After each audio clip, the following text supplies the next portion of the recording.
The question, I also raised the question about urban Nigeria. Most people in urban Nigeria are having issues with this government. What do you say to them?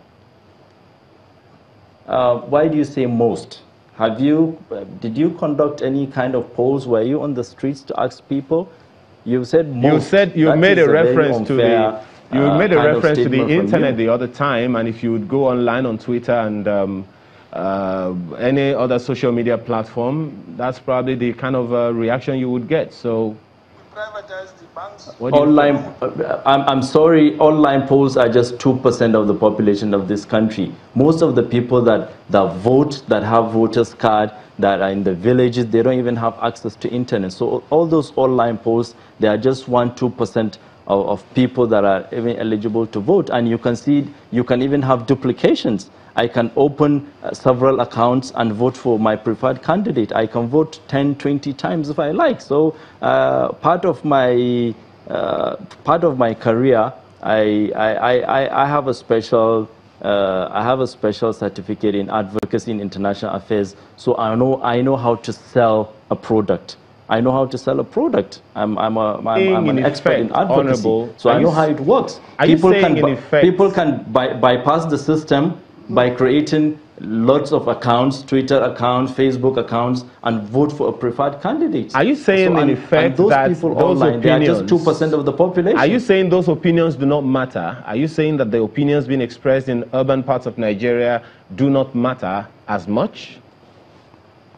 Well, they are Nigerians, but I'm trying to tell you that as a politician, as a grassroots politician, I can't depend on online polls. What I want is real voters to talk about their own support for a candidate or not supporting their impulse. So why can't we go to the real voters and not concentrate on online polls? Go to the real voters, go to the villages, go to nooks and crannies of this country and hear the impulse of the people on APC, PDP, and other political parties. Right now, the rating of APC is high in this country, and I assure you will win the next election in the next few days, and most of the governors and our representatives will have a landslide victory over other political parties. I assure you this. Let me just understand what your point. I mean, if I could quickly follow up on this one before you move on. When you say 2% of online polls, because I'm looking at some stats here,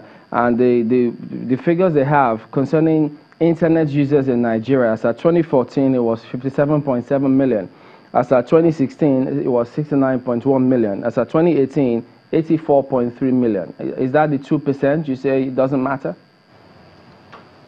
Chamberlain, how are you sure the total number of people that use internet in this country are the ones that actually do the polls? How are you sure about that? I just need to clarify your position that internet users don't matter. Vote for a preferred candidate. No, I want to clarify. Are you saying that is that the 2% of which you say, look, internet penetration users don't matter whatsoever? No. Online polls are good, but in a country like Nigeria, you don't use online polls to say, okay, this is the impulse of Nigerians. If you go abroad, a lot of people go online, they have access to internet, they can do online polls, you can depend on that. But in this country, using online polls to test the popularity of a candidate, I think you're not doing justice to yourself.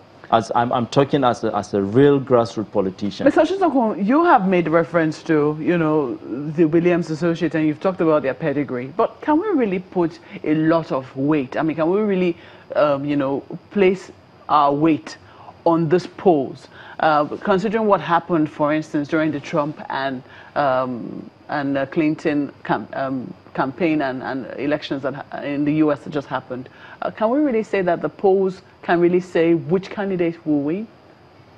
Well, they have degrees of probability. And the instance you cited about the U.S., the poll was not totally off. Hillary Clinton scored upwards of 3 million votes, more than Trump. In the but the Electoral College had the day. Well, so we were not in the polls that they made. I don't know, they didn't do it state by state.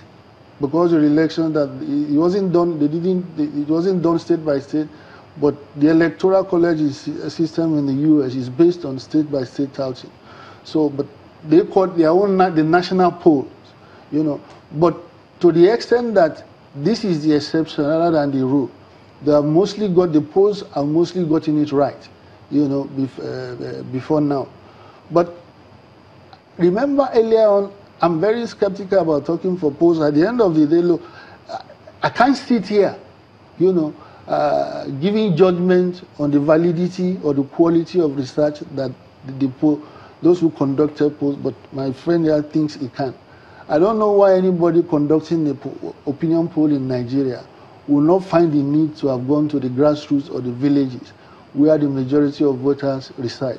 So, but this is the kind of assumption that I don't see any polling organization worth its salt, you know, that will not have factored that into consideration. But because it does not favor you, it's okay for him to discredit it. But earlier on, look, the reason I don't want, I mean, I was a bit hesitant about talking about what you do or not do is that you asked a question about security. I clearly enunciated what it, and of course, the man who was asking the question said he was not satisfied. I don't know what this is, he expects me to say. Professionalization of the armed forces, I mentioned it, and I said, of course, that everybody, anybody who knows anything about most of these crises knows that they are rooted in unemployment, that people don't have anything to do. I'm sorry to interrupt you, Mr. Chutokun, because we're really out of time. He was asking the question about why anybody should vote for the PDP. That's that was the concrete question he was asking. He wanted you to answer that with concrete. Well, I said so. But I'm sorry, we really have to go now. We really have to. More time. I'm sorry, perhaps at another time. At another time we will go now. You know, I have to thank you, gentlemen, for coming on. The president was talking about Ibrahim Bala Hassan is of the APC and a member of the House of Assembly of the Bauchi State House of Assembly, and Mr. Akin Oshintokun is a spokesperson for the PDP presidential campaign organization. Thank you, gentlemen, for coming on Sunrise Daily. The program continues in a moment. Please stay with us.